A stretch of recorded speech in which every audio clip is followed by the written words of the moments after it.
Our newspaper reviewer, Bayo Atebe, is right here with us in the studios. Bayo, Salos will welcome you to this edition of Newspaper Review. Thank you, Kinsley. Yeah, it's good to see you, Bayo. Good morning. You're welcome. Good morning, Now Nigeria.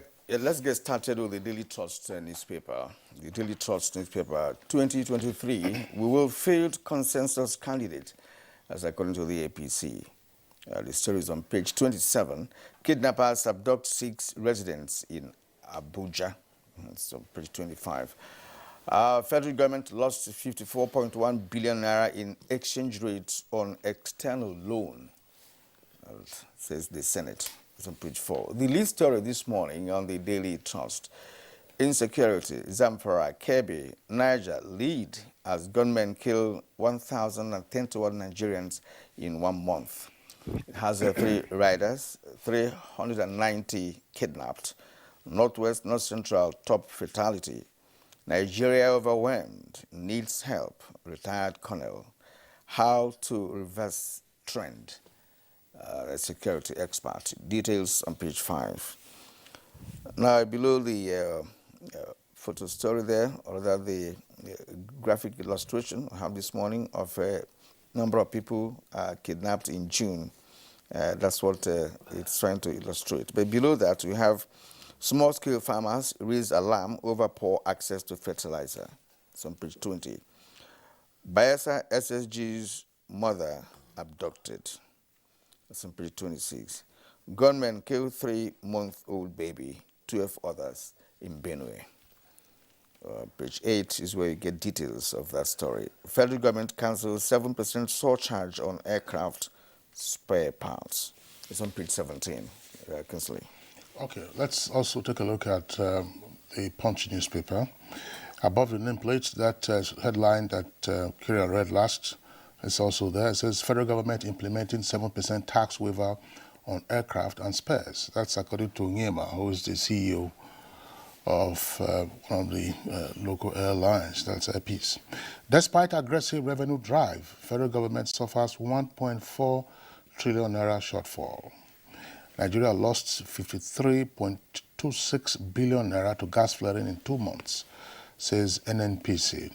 Sanctioned officers involved in $274.2 million external loan losses. That's according to the Senate. Now, an Airpeace there beside the name flag, 49 years of waiting. Overgrown weeds, impassable roads tell Mambila Power Project stories of dashed hope. Then the lead story is a double-decker headline. It says, Benin rejects Igboho's hasty extradition, and lawyers write Germany to stop moves. 3 riders to that headline. Benin insists on repatriation hearing to determine whether Igboho is guilty or not. That's according to his lawyer. Legal team to file additional complaint with German embassy today on Igboho's arrest.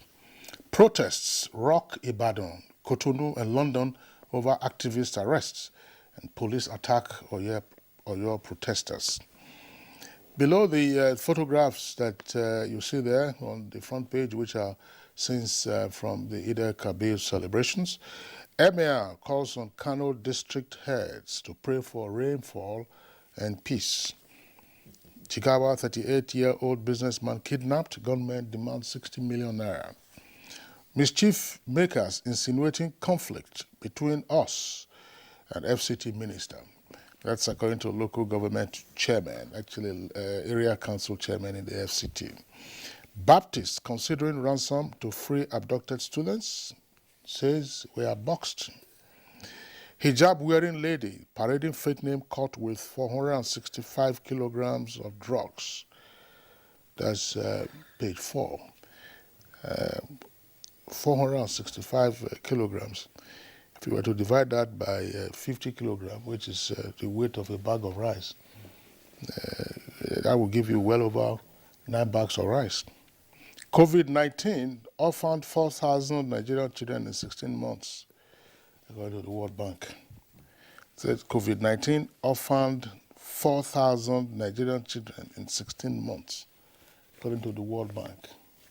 That will be conflicting. All right, Bayo, let's hear your perspectives on this. Let's start from the human interest angle. 80-year-old Madam Bettina Benson, has been abducted from her residence at Old Legislators' Quarters in Yenagoa.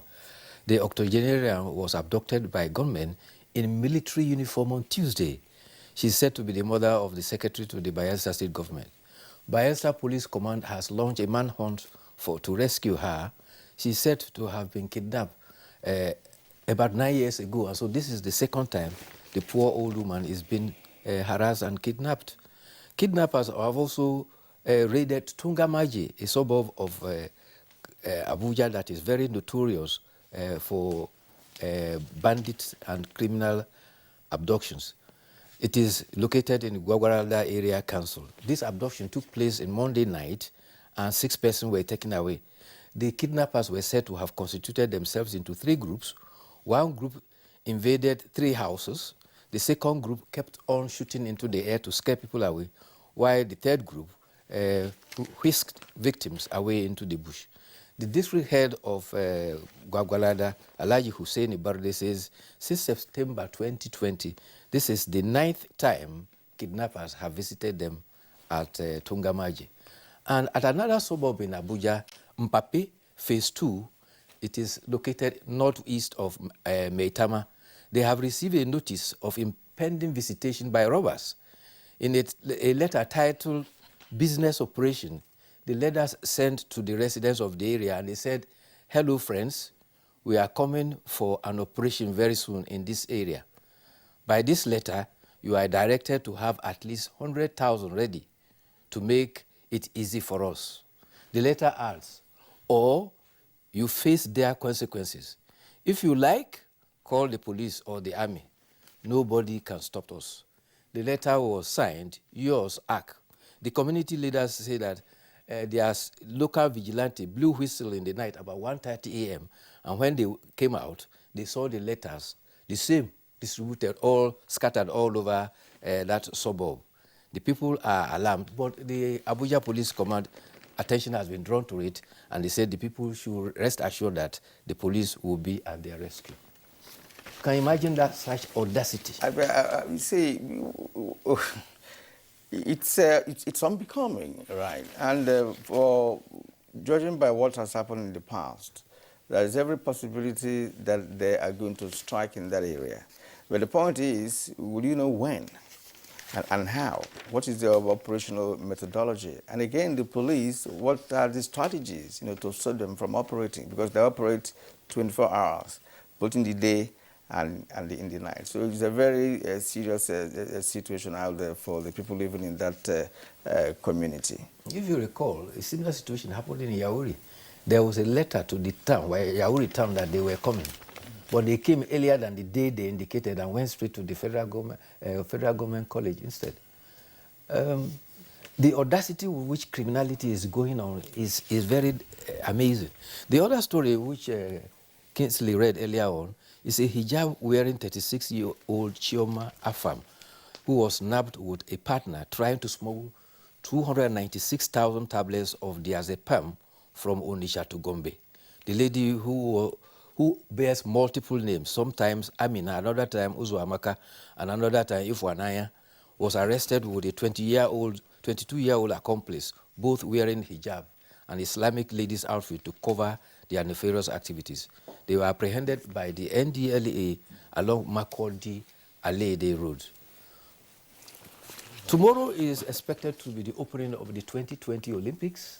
I was just wondering, because I heard that said, 2 things very quickly. Yes. It's not here on the front page, and I didn't see that from Kirian's earlier reading of the Daily Trust. There was some report last night that 2 of the students at the Bethel Baptist School had been rescued somewhere, along the Abuja, off the Abuja-Kaduna highway last night.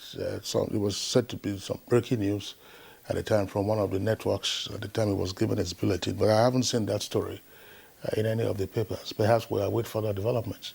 Yeah, I think because it was a late breaking yesterday, and most of these papers probably will have gone to bed then.